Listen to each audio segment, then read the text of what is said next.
diversity has to be true for all of us. And so far, the diversity conversation tends to exclude white men. And I think we need to include white men, and we need to talk about diversity holistically and get beyond the superficial, because the visible stuff is easy. It's the invisible stuff that's hard. And we have more invisible stuff than we have visible stuff. This episode of the Cloud Accounting Podcast is sponsored by Halon Tax. As a new business owner and first-time tax filer, I needed a peace of mind knowing that my S-Corp return was done correctly. I signed up for Halon Tax, connected to my QuickBooks Online, filled out about 4 fields in a wizard, clarified 2 small items with the Halon Tax team. A few days later, I got a text telling me my return was finished. I launched Halon Tax and e-signed my return. The whole end-to-end process was painless and, frankly, kind of amazing. Now, Halon Tax is working with bookkeepers and accountants like yourself to offer the same amazing experience to your small business clients. They're even offering a 1-year free trial to all your clients. This even includes your own dedicated tax CPA. To learn more about this exciting offer from Halon Tax, head over to cloudaccountingpodcast.com/Halon Tax. That is cloudaccountingpodcast.com/HALONTAX. And oh yeah, Halon Tax works great with Xero and Wave too. Welcome to the Cloud Accounting Podcast. I'm your host, David Leary.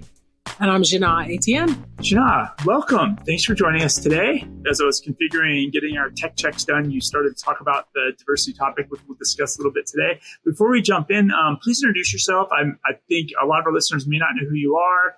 You mentioned this is your first Scaling New Heights. That is correct. And so who are you? How did you get here? And we'll start from there. Who am I? What a great question. So I'm a CPA, and I live in Maryland. I had a 26-year career in public accounting. I started out in the Big 8. I started at Touche, and then I had my own firm for about 17 years. Left there, I was director of taxation at the AICPA for about 5 years. Left there, I was CEO at the National Association of Black Accountants for 2 years. Then after I left there, I started a consulting business with my husband that led me to my current role, which is Director for Diversity and Inclusion at Grant Thornton. So I was going through the list of speakers here this year and trying to figure out, there's only so many people I could pick to interview. And I was like, oh, here's somebody I don't know who they are. And it's a topic that we talked about on the podcast a lot, diversity. So it's fairly broad. Like, what does that mean when that's your role at Grant Thornton? You know, I don't really have a good answer for that. And you think I would because it's my role. But most people think of diversity and inclusion in a very narrow way. They think of it in terms of what are the work we're doing to get more racial diversity in our pipeline, like hiring in diversity, ethnicity, race. What are we doing around gender? Or what are we doing about policies for LGBTQ employees or things like that? Like, that's the way most people look at diversity. I look at it more broadly. At Grant Thornton, we talk about bringing your whole self to work. Well, I like to talk about diversity and inclusion in that space because diversity is really just counting difference. That's all it is. And that's easy. I can do it in 5 minutes. Sort of, not really. Inclusion, on the other hand, is all about culture. It's about the company's intention for people to feel like they're safe and can show up and belong and be included. But it's also my ability to show up and navigate a space that says I can be myself. And in business, well, at least when I was growing up, I mean, I'm a little older now, but when I started in business, it felt like this is not the place for it. This was business, not personal, right? So leave your personal stuff at home and just come to work, and you would only bring a certain part of yourself to work. And today people they just want to come to work without having to cover. They want to come to work without having to leave part of themselves behind. So for you correctly, diversity to you is kind of more of not assimilating, just being like every single other person at work or at a company. It's being your individual self, and that's going to lend to diversity regardless of skin color or any of the other ways we like to measure that. Right. There's a really great model that I looked at what does inclusion really mean. And it's the mix of belonging and uniqueness. So if you belong someplace, but you're covering up or you're hiding or you're not bringing your true self, you're really just assimilating, which is what you were just talking about. The other extreme of that is you respect me for my subject matter expertise. You know, I stand out and people see me and they know me, but I don't belong to any group. So that's called differentiation. And both of those are more common than inclusion, which is I get to be my odd, quirky self and still be part of the group. You still invite me to go bowling, or you still invite me to go to the bar, or you still invite me to do the things, even though I wouldn't ordinarily be included in your group because based on some of the old rules, if it was the thing that only the guys do, They don't invite the women. I mean, looking at diversity and inclusion as how do we get people to feel comfortable enough at work to relax, because then they're going to bring us their best thinking. Then they're going to do their best work. It's also about companies, though, talking more about their value as a company and their vision for the culture of in their company or in their firm, so that I, the employee or the prospective employee, know that that's a place where I want to work because it aligns with my values or my goals and my vision. And so D&I covers like all that stuff today. The old versions of D&I were more like EEOC stuff. Get numbers and counts. Yeah, it's race, it's religion, it's gender, it's sexual identity, it's veteran status, it's disability or not disability. And so do you help like run management programs and management training so people can pull those best selves out of their employees, or just do you have official programs? Like, how do you run that? So we have 8 business resource groups for different categories of diversity to allow people to connect across the firm. So most CPA firms, at least I know for the bigger ones, are going to be organized audit, tax, consulting. And so people tend to stay in those silos. But with our business resource groups, you can break across those silos. We're connecting because of a common area, whether it's race, whether it's ethnicity or gender, sexual identity, regardless of business line, regardless of service, regardless of role. We're connecting because we have a different commonality. And then because of that commonality, like women, when they get together, there are certain challenges we experience as women. And having colleagues and a network that I can talk to people about those issues at work in a way that's safe, it's so empowering. And so we do that through our business resource groups. Instead of going in your business unit or whatever, you're going across your peer group or your social. Right. But then we also look at operational things. Like, are our policies equitable? Are they fair? We also want to look at things like, what are we doing from a recruiting perspective to ensure that we're bringing in just those traditional groups of minorities, that we aren't somehow continuing this pattern of being mostly male and mostly white, which if you look at the AICPA Trends Report, the last one I think came out in 2017, so I eagerly await the next one. But as of that last report, partners in CPA firms were 77% male and 95% white. So we've got to be doing something so that 15 years from now, that's different. So throw in the bottom, that they're getting college graduates, right? The diversity there, and that'll naturally bubble up 15 years from now, hopefully. I mean, that's the assumption. That's the assumption. And the work we're doing in D&I, not just me, not at Grant Thornton, but I think D&I broadly, is looking at patterns, looking at trends. For example, is there a challenge in the public accounting space for women to go from manager to partner? Do we notice across the entire profession that women tend to leave public accounting, and that's why there are more men in partners at the partner level? Is there something we can do about that?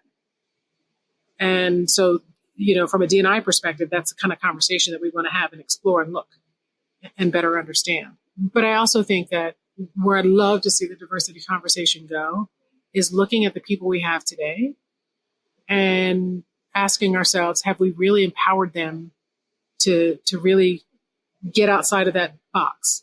So, for example, I've said this before, if you imagine a room with 100 men in there, people would say that's not a diverse space. I would challenge that.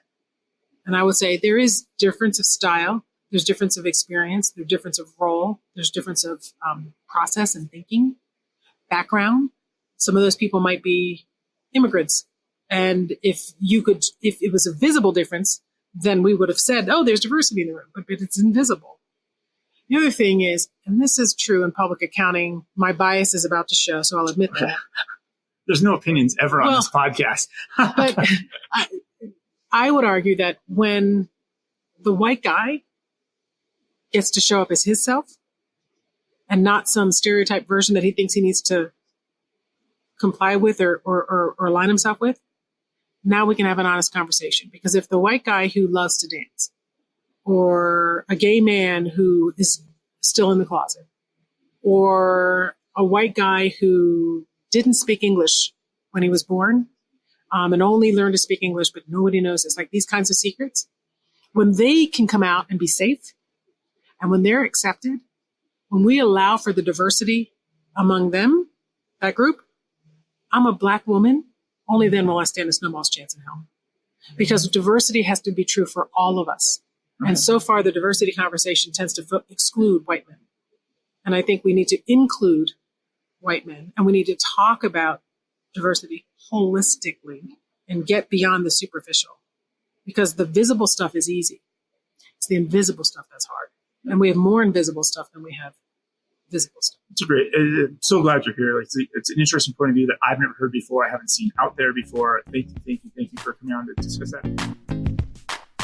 This episode of the Cloud Accounting Podcast is sponsored by TOA Global.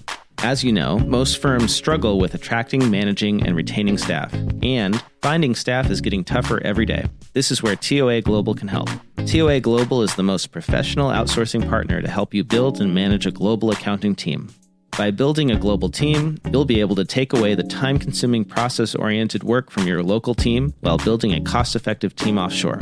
As people experts, TOA Global can help you select and develop your best team members easily using their expert ecosystem of people, security, technology, and professional development tools. To learn how to build your world-class team today, head over to cloudaccountingpodcast.com/TOA Global. That is cloudaccountingpodcast.com/TOAGLOBAL.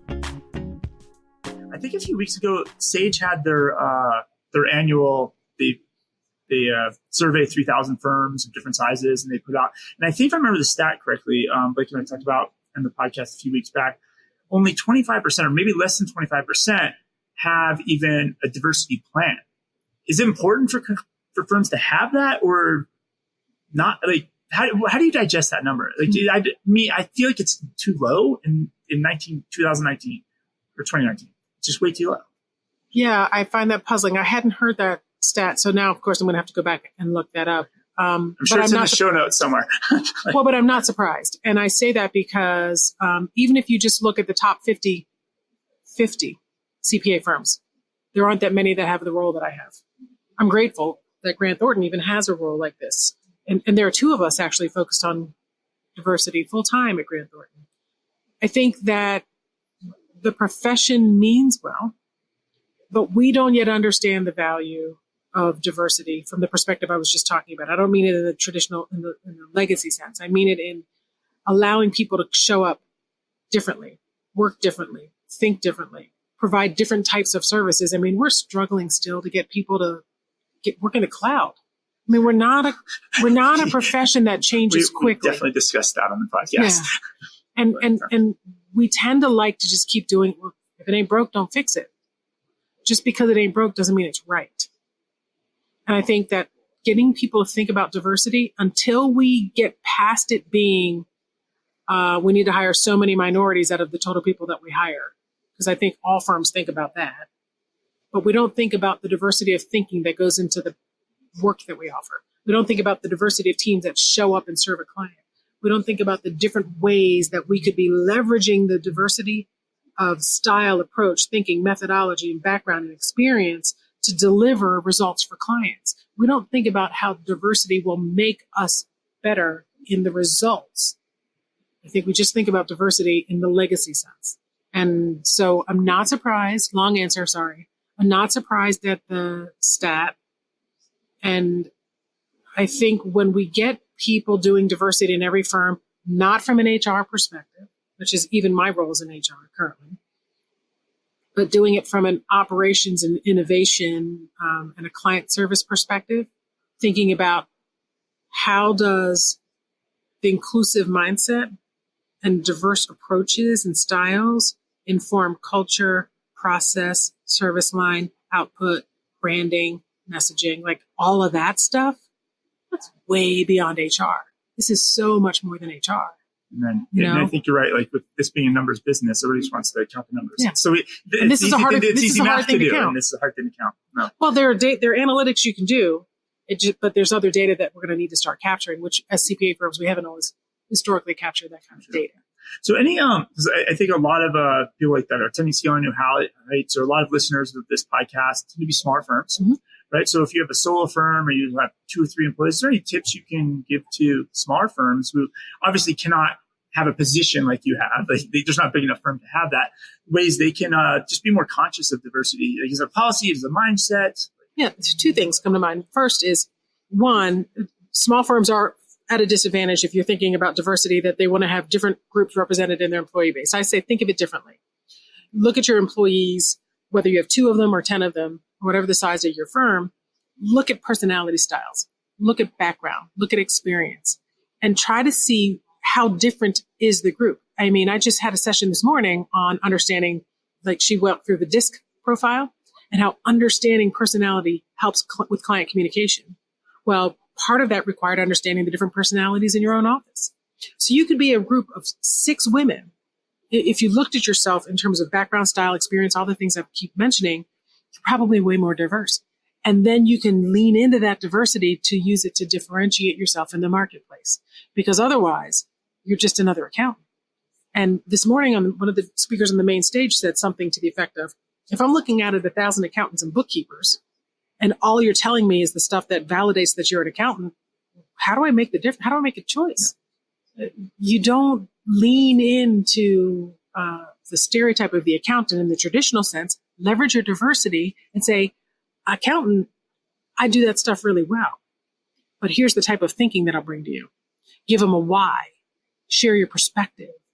Leverage your diversity to develop that. So that's one thing.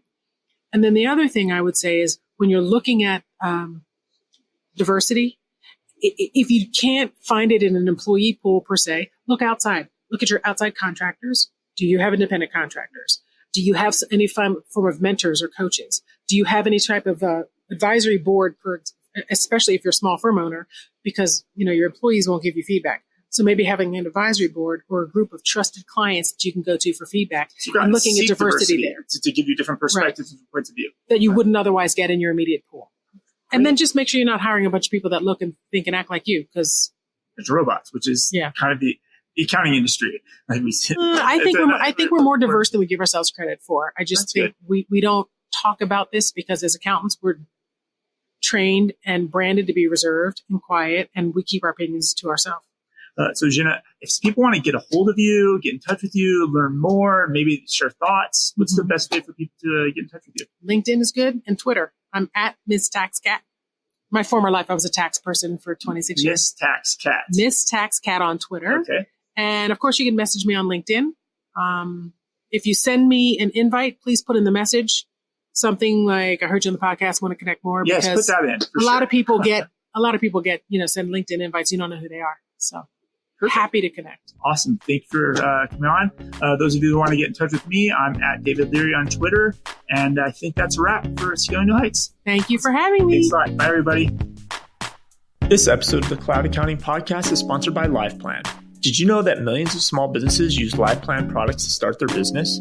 Did you know that these small businesses prefer a cloud-based accounting solution 2 times more versus a desktop solution? Did you know that 89% of these small business owners prefer virtual advisory services? Did you know that the number one thing they want from an expert advisor is strategic planning and review? This is even more than general ledger accounting and bookkeeping services. Did you know that LivePlan has an expert advisory directory that you can join to gain access to these millions of small businesses? To learn more about becoming a LivePlan expert advisor, head over to cloudaccountingpodcast.com/LivePlan. That is cloudaccountingpodcast.com/LIVEPLAN. And be sure to check out the LivePlan method to learn how to grow and scale your advisory business.